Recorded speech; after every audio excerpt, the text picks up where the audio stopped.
back, ladies and gentlemen, to World Copper's channel, focused on the exploration and development of world-class copper assets in Chile. And on the forefront of this commodity exploration, joining us, Chief Executive Officer Nolan Peterson. Welcome back, sir.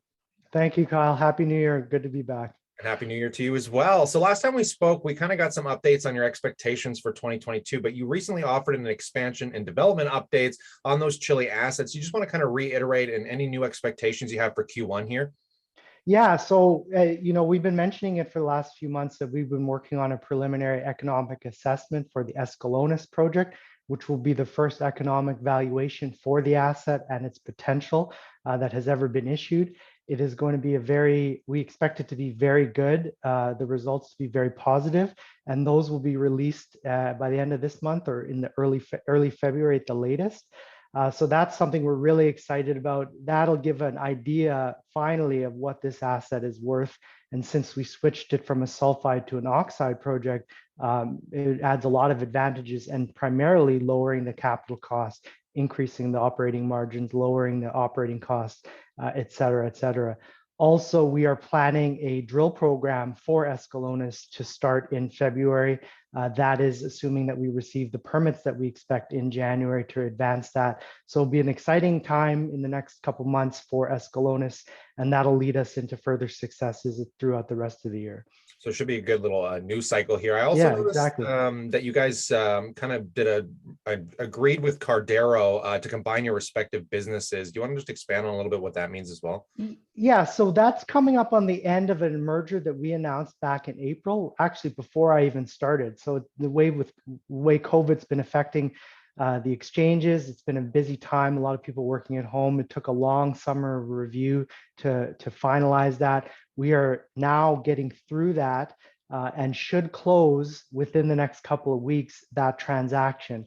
That is what's bringing the Zonia asset in Arizona into our portfolio.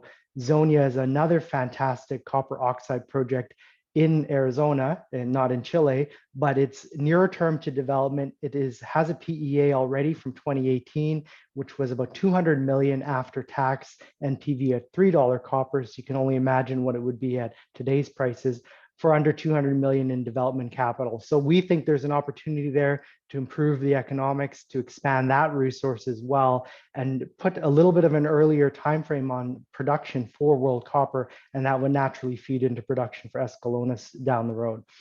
Okay, so you guys just got endless good news coming out by the sounds of it. So we kind of got to point out kind of the elephant in the room here. Are you guys being hit by the current pandemic right now? I mean, obviously that's the talk of the investing community. It's just kind of seeing these numbers spike pretty much everywhere right now. How are you guys feeling that on the business front? Yeah, on the business front, we are a small company, mostly personal work. People can work by themselves at home or in the office for meetings. We do a lot of Zooms as well. We aren't in operation right now, so we don't have to worry about operations being affected.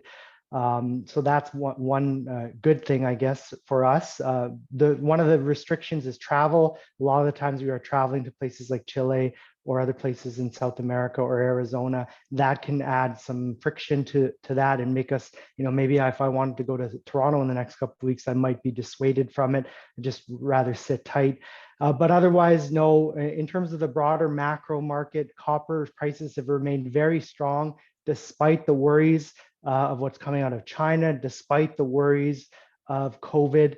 I anticipate if and when we come out of this latest COVID variant very strongly, the market will react accordingly, and copper will go even stronger. It's something that copper's been very resilient over the last year and a half or so, and I can't see it becoming any better. Yeah, I just kind of want to reiterate too, because copper is being used in everything from the renewable, transition to electric cars, and with these kind of logistics nightmares and everything kind of being held back from the pandemic, it'll be really neat to see once we get to the other side of this, what that demand will potentially look like in that copper price. But on that note, Nolan, I really appreciate your time today. Thank you, Kyle.